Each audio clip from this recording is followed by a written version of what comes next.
Iran పోర్టుపై ఆంక్షలు, Afghanistan air base లో మళ్లీ పాగా, బంగ్లాదేశ్ లో సైనిక విన్యాసాలు. ఇవి అమెరికా తాజా యాక్షన్స్. ఈ యాక్షన్స్ అన్ని చైనా అడ్డుకోవడానికి తాము వేసిన ప్లాన్స్ అని డొనాల్డ్ ట్రంప్ బల్లగుద్ది మరీ వాదిస్తున్నాడు. నిజానికి ట్రంప్ వ్యూహాలు తెలియని వారికి అతడు చెప్పింది నిజమేనేమో అనిపిస్తుంది. కానీ అమెరికా అధ్యక్షుడి అసలు వ్యూహం వేరు.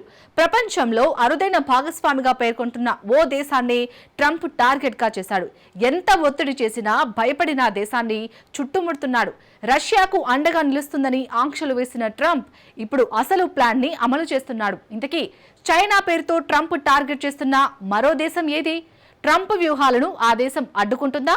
దక్షిణాసియాలో ఏం జరుగుతుంది? Let's watch. భారత్ను ట్రంప్ చుట్టుముడుతున్నాడా? చాబహార్ పోర్టుపై ట్రంప్ వ్యూహం ఏమిటి? చైనా పేరుతో భారత్ను ట్రంప్ టార్గెట్ చేశాడా? అమెరికా అధ్యక్షుడు డొనాల్డ్ ట్రంప్ ఫుల్ స్వింగ్లో ఉన్నాడు. ఉక్రెయిన్ యుద్ధాన్ని ఆపేందుకు ట్రంప్ చర్చలు జరుపుతున్నాడు. గాజాలో పురోగతి కోసం అమెరికా అధ్యక్షుడు ఒత్తిడి తెస్తున్నాడు. ప్రపంచంపై వైట్ హౌస్ బాస్ సుంకాల యుద్ధానికి దిగాడు. ఇవన్నీ చూస్తే ట్రంప్ చాలా బిజీగా ఉన్నాడని స్పష్టంగా తెలుస్తుంది. ఎంత బిజీగా ఉన్నా కూడా ట్రంప్ మాత్రం మరో ప్రాంతంపై కన్నేశాడు. అది భారత్ను ఆందోళనకు గురిచేసే ప్రాంతం. ఇటీవలి కాలంలో అమెరికా అధ్యక్షుడు వరుస యాక్షన్స్ కు దిగుతున్నాడు. పాకిస్తాన్తో పాత సంబంధాలను పునరుద్ధరించుకున్నాడు. ఇరాన్లోని కీలకమైన నౌకాశ్రయ ప్రాజెక్టుపై ఆంక్షలు విధిస్తున్నాడు. ఆఫ్ఘనిస్తాన్లోని వ్యూహాత్మక ఎయిర్ బేస్ ను సొంతం చేసుకునేందుకు పావులు కదుపుతున్నాడు. మరోవైపు భారత ఈశాన్య రాష్ట్రాలకు సమీపంలో ఉన్న చిట్టగాంగ్లో బంగ్లాదేశ్, శ్రీలంకతో కలిసి అమెరికా సైనిక విన్యాసాలకు ఆదేశించాడు. ఈ పరిణామాలను చూస్తుంటే భారత్ పొరుగు దేశాల్లో పాగా వేసేందుకు ట్రంప్ ఎత్తునిస్తున్నాడని స్పష్టంగా తెలుస్తోంది. అసలు ఎందుకు ట్రంప్ ఇలా చేస్తున్నాడు? ఆయా దేశాల్లో ఎందుకు పాగా వేయాలని ఎత్తునిస్తున్నాడు? నిజంగానే భారత్ను ట్రంప్ టార్గెట్ చేస్తున్నాడా? భారత్ చుట్టూ ట్రంప్ వేస్తున్న అడుగులను ఒక్కొదాన్ని చూద్దాం. ముందుగా ఇరాన్ నుంచి ప్రారంభిద్దాం. ఇరాన్లో భారత్ ఓ వ్యూహాత్మక నౌకాశ్రయాన్ని నిర్మిస్తోంది. దక్షిణ తీర ప్రాంత నగరం చాబహార్లో ఈ పోర్టు ఉంది.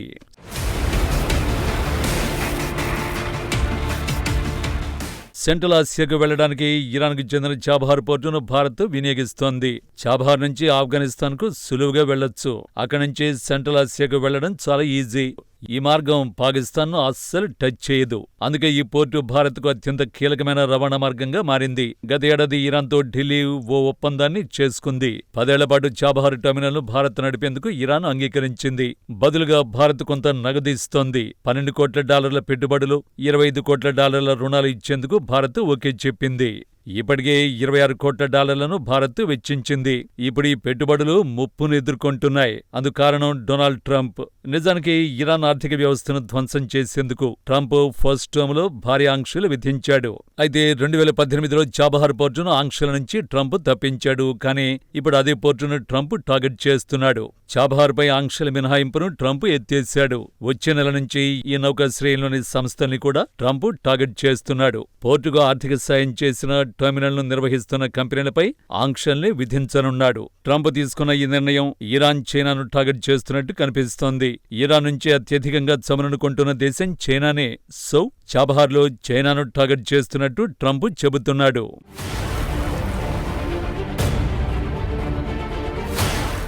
కానీ ట్రంప్ అసలు లక్ష్యం చైనా కాదు, భారతే. ఎందుకంటే చాబహార్ పోర్టు చైనా కంటే భారత్కే ఎక్కువ అవసరం.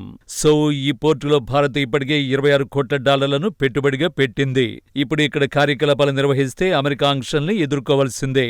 ఒకవేళ ఆ ప్రాజెక్టును భారత్ ఆపేస్తే ఇరాన్ ఆర్థికంగా దెబ్బతింటుంది. ప్లస్ భారత్పై ఇరాన్ ఆగ్రహం వ్యక్తం చేసే అవకాశం ఉంది.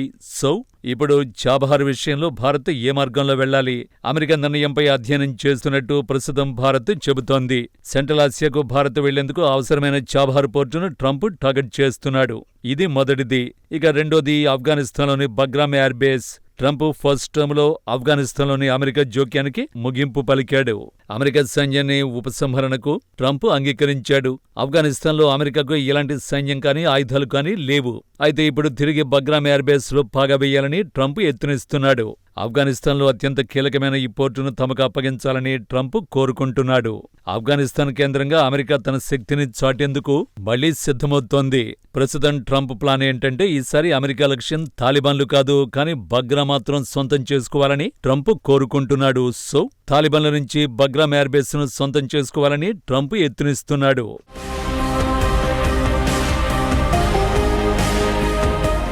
బగ్రామ్ను సొంతం చేసుకోవడానికి ట్రంప్ కారణం కూడా చెప్పాడు. బగ్రామ్ నుంచి చైనా అణ్వాయుధ స్థావరాలు సమీపంలోనే ఉన్నాయని ట్రంప్ చెబుతున్నాడు. దీనిపై తాలిబాన్లు స్పందించారు. అమెరికాతో చర్చలు జరుగుతున్నట్టు అంగీకరించారు. కానీ బగ్రాంపై మాత్రం ఎలాంటి చర్చలు జరగలేదని తాలిబాన్లు చెబుతున్నారు. ఆఫ్ఘాన్ గడ్డపై విదేశీ సైన్యాన్ని ఎట్టి పరిస్థితుల్లోనూ అనుమతించేది లేదని తాలిబాన్లు తేల్చి చెప్పారు. నిజానికి బగ్రామ్ బేస్ చైనాకు ఎంత దగ్గరో భారత్కు కూడా అంతే దగ్గర. బగ్రామ్ నుంచి చైనా అణ్వాయుధ కేంద్రాల్ని చేరుకోవడానికి అమెరికాకు గంట సమయం పడుతుందని ట్రంప్ చెబుతున్నాడు. నిజానికి బగ్రామ్ నుంచి భారత్కు చేరుకోవడానికి కూడా గంటే పడుతుంది. ఇక మూడో అడుగు పాకిస్తాన్. అమెరికాకు పాకిస్తాన్ దీర్ఘకాలిక మిత్రదేశం. ట్రంప్ రెండోసారి అధ్యక్షుడిగా బాధ్యతలు చేపట్టిన తర్వాత ఇస్లామాబాద్తో సంబంధాలను పునరుద్ధరించుకున్నాడు. అంతేకాదు పాకిస్తాన్కు మిలిటరీ ప్యాకేజీని కూడా ట్రంప్ మంజూరు చేశారు. ఇక నాలుగో అడుగు బంగ్లాదేశ్. ఇటీవల కాలంలో బంగ్లాదేశ్కు అమెరికా రెగ్యులర్ అతిథిగా మారింది. కేవలం 60 రోజుల వ్యవధిలోనే బంగ్లాదేశ్ అమెరికా ఆధ్వర్యంలో 3 సార్లు సైనిక విన్యాసాలు జరిగాయి. ఇక్కడ కూడా చైనాను టార్గెట్ చేయడానికే అని అమెరికా చెబుతోంది. కానీ చిటగాంగ్ చైనా కంటే అత్యంత సమీపంలోనే భారత్ ఉంటుంది.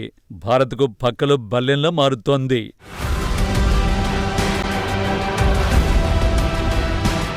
భారత విషయంలో ట్రంప్ విధానం మాత్రం మారడం లేదు. ఒక చేత్తో భారత ఎగుమతులపై భారీ సుంకాలను విధిస్తాడు. మరో చేత్తో భారత్ ప్రధాని మోడీ గురించి తీయటి మాటలు మాట్లాడతాడు. తాజాగా బ్రిటన్లో కూడా ట్రంప్ ఇలాంటి విధానాన్ని అనుసరించాడు. మీకు తెలుసా, భారత్తో నేను చాలా సన్నిహితంగా ఉంటానని బ్రిటన్ ప్రధానితో చెప్పాడు. ప్రధాని మోడీ నాకు మంచి మిత్రుడని వెల్లడించాడు. ప్రధాని మోడీకి బోడీ శుభాకాంక్షలు కూడా తెలిపానన్నాడు. దానికి మోడీ కూడా అందమైన ప్రకటన చేశారన్నాడు. అదే సమయంలో భారత్పై ఆంక్షలు కూడా విధించానని ట్రంప్ చెప్పాడు. I'm very close to India. I'm very close to the Prime Minister of India. I spoke to him the other day, wished him a happy birthday. We have a very good relationship. He put out a beautiful statement too. But I said, I sanctioned them. భారత్పై ఆంక్షలను విధించాలని Trump చెప్పాడు. నిజానికి భారత్పై Trump ఎలాంటి ఆంక్షలు విధించలేదు. Trump కేవలం భారత్పై secondary సుంకాలను మాత్రమే విధించాడు. కానీ భారత్లో ఆంక్షలనే పదం చాలా తీవ్రమైంది.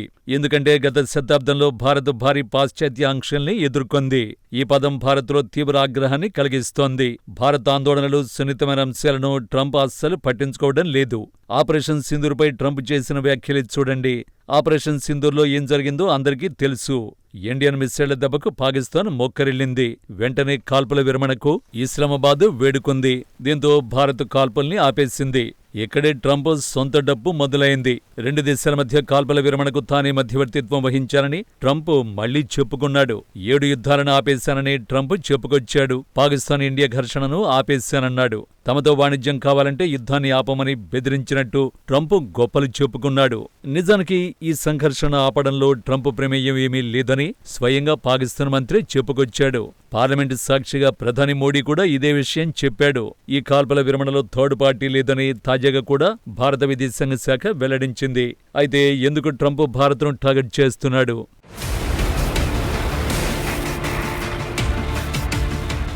ట్రంప్ భారత్ను టార్గెట్ చేయడానికి ప్రధానంగా 2 అంశాలు. మొదటి అంశం, సుంకాల ప్రభావంతో అమెరికాలో నిత్యావసరాల ధరలు విపరీతంగా పెరిగిపోయాయి. అక్కడి ప్రజలు ట్రంప్పై ఆగ్రహంగా ఉన్నారు. అంతేకాదు ఎప్స్టీన్ ఫైల్స్ ను విడుదల చేస్తామని ట్రంప్ మొదటి నుంచి చెప్పాడు. ఇప్పుడు ఎప్స్టీన్ ఫైల్స్ పై ట్రంప్ పెదవి విప్పడం లేదు. దీంతో ట్రంప్ ప్రజలను డైవర్ట్ చేయాలని యోచిస్తున్నాడు. అందుకే ఇండియా మ్యాటర్ను తెరపైకి తెస్తున్నాడు. ఇక రెండో అంశం రష్యా. ఉక్రెయిన్ యుద్ధాన్ని ఆపుతానని ట్రంప్ గొప్పలు చెప్పుకున్నాడు. కానీ ఎన్ని చర్చలు జరిగినా పుతిన్ మాత్రం దారికి రావడం లేదు. ఈ నేపథ్యంలోనే భారత్పై సుంకాలను కూడా విధించాడు. అయినా భారత్ మాత్రం ట్రంప్ను లెక్క చేయడం లేదు. ఇది ట్రంప్ యుగోను దెబ్బతీసింది. అందుకే భారత్ను తన ముందు మోకరిల్లేలా చేయడానికి అన్ని ప్రయత్నాలు చేస్తున్నాడు. ఇండియాపై ఒత్తిడి పెంచేందుకు పొరుగు దేశాలపై కన్నేస్తున్నాడు. ట్రంప్ ఎన్ని ప్రయత్నాలు చేసినా భారత్ను మాత్రం ఏమీ చేయలేడు. ఎందుకంటే ట్రంప్ ఉండేది కేవలం 4 ఏళ్లు మాత్రమే.